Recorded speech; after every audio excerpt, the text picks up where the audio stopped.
Welcome to this week's Q&A. We have a terrific question from one of our viewers in Hong Kong this week, and it pertains to entering the property market on a twofold basis. And their question was, we're looking to buy a property in the Sydney market. We're going to live in it eventually when we return to Australia. We're looking for something in that sort of $2 to $2.5 million price range. And what's your view? Would it be better to act this year or in 2023? Great question, isn't it? Because there's no definitive answer for that. So we have to look at things that may influence that outcome from a quantitative basis. And bear in mind that this is actually buying a future principal place of residence rather than just an investment. So that also changes, I think, a lot of the criteria that you need to impose upon your own decision making. But if we look at, fundamentals, and affordability is obviously a key fundamental we need to consider at the moment in our rising interest rate environment. So of the capitals, Sydney is currently the least affordable. And I think everyone would understand and know that. But, figures based on averages produced by CoreLogic would show that a couple wanting to buy a home in Sydney, an average price home, and have an 80% mortgage against that, would need to commit about 37% of household income to meeting those mortgage repayments on a principal and interest variable interest rate basis. So that is a lot more than, say, Melbourne, where in a similar situation, it's a requirement for about 30% of household income.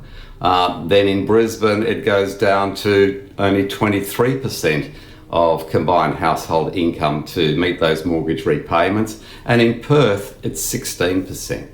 So, if we look at all of those things, it gives us an indication that potentially the next 18 months are actually going to be a really good time for people who are looking for something like that. So a future home that they might want to treat it as investment in the interim, and it's going to be a great time for them to potentially find something that they like.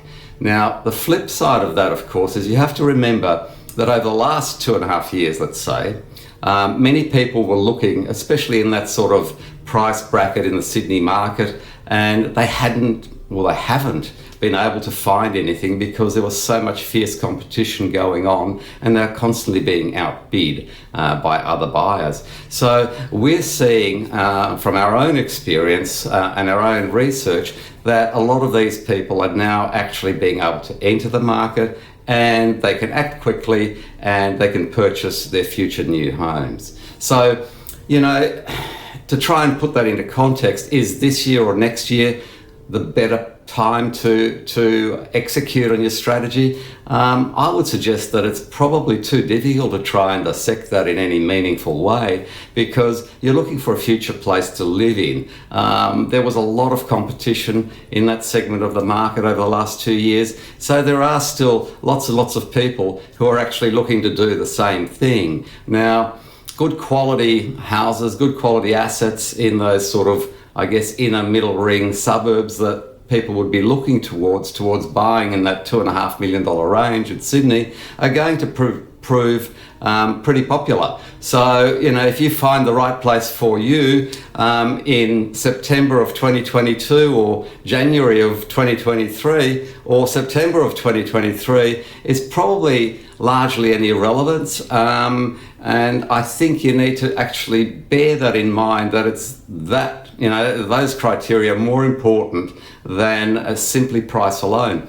And the price of those assets may not vary by what will be broadcast as the national average figures or even the average figures for that particular capital city. So a few things to bear in mind, and they're really important. So if you need any more guidance or assistance with any of that, please reach out to us either via email or call, and I'll be more than happy to try and assist you to make a better informed decision. If you like what you've seen, then please subscribe to our YouTube channel. I'm Andrew Unterweger from Wise Guru, and I'll see you at next week's Q&A.